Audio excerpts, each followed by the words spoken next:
दोस्तों मैं जो आपको एक एक करके प्रॉफिट एंड लॉस के क्वेश्चंस करा रहा हूं, तो आप निश्चिंत रहे, मैं आपको चैप्टर पूरा कराऊंगा और इतने टाइप कराऊंगा कि आपने इतने टाइप एग्जाम में मतलब किसी भी एक जगह पढ़े नहीं होंगे।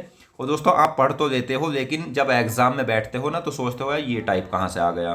तो ऐसा बिल्कुल नहीं होगा। अगर आपने मेरी वीडियो को क्लिक किया है तो आपको मैं एक चैप्टर के इतने प्रश्न कराऊंगा कि आपका कोई टाइप नहीं छूटेगा। आपको यही टाइप एग्जाम में रखे हुए मिलेंगे, बस आप सभी क्लासों को क्रम से अटेंड करना। और मैं एक एक प्रश्न जो करा रहा हूँ वो इसलिए करा रहा हूँ क्योंकि अच्छे से टाइप क्लियर हो जाएंगे। लेकिन आप प्लेलिस्ट पर जाना, संपूर्ण चैप्टर जैसे दूसरी जगह पढ़ते हो आप एक क्लास में 10 टाइप, तो मेरी एक एक टाइप मिलेगा, लेकिन आपको संपूर्ण चैप्टर मिलेगा। प्लेलिस्ट में चले जाना और सीरीज वाइज क्वेश्चन पढ़ना। तो हमारा जो प्रश्न है आज का वो है कि एक व्यक्ति एक सोफे को एक निश्चित मूल्य पर बेचता है। यदि वह इस सोफे को इस मूल्य के 60% में बेचे तो उसे 20% की हानि होती है। तो सोफे को मूल विक्रय मूल्य पर बेचने पर कितने प्रतिशत का लाभ होगा। तो ये प्रश्न है, तो हम इसे कैसे करेंगे शॉर्ट तरीके से वो मैं आपको बता देता हूँ।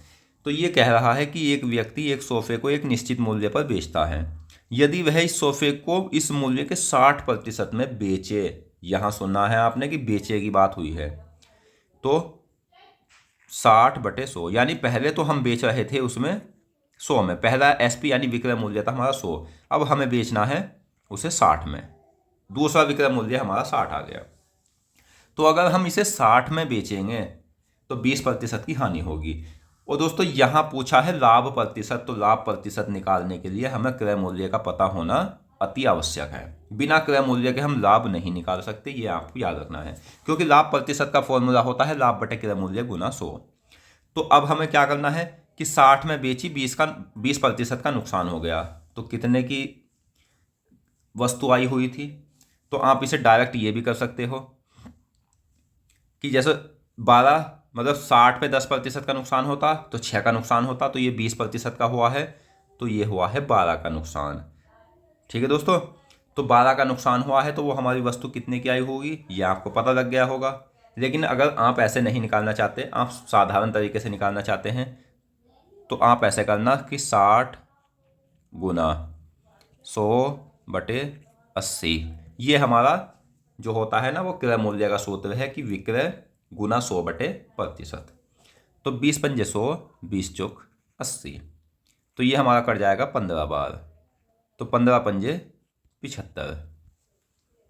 ठीक है दोस्तों, तो यहाँ 60 गुना 100 20×100 20×80, 4 से 60 गया 15 बार, 15×5 = 75। वो चीज़ हमारी जो है खरीद थी 75 रुपये की। तो अब क्या करना है, अब कह रहा है कि सोफे को मूल विक्रय मूल्य पर बेचना, यानी 100 में ही बेचना है। अब जा तो हमें कितने का लाभ हुआ, तो यहाँ लाभ हुआ है दोस्तों 25 रुपये का। कोई चीज़ हमारी 75 की आई हुई थी, 100 में हमने बेची।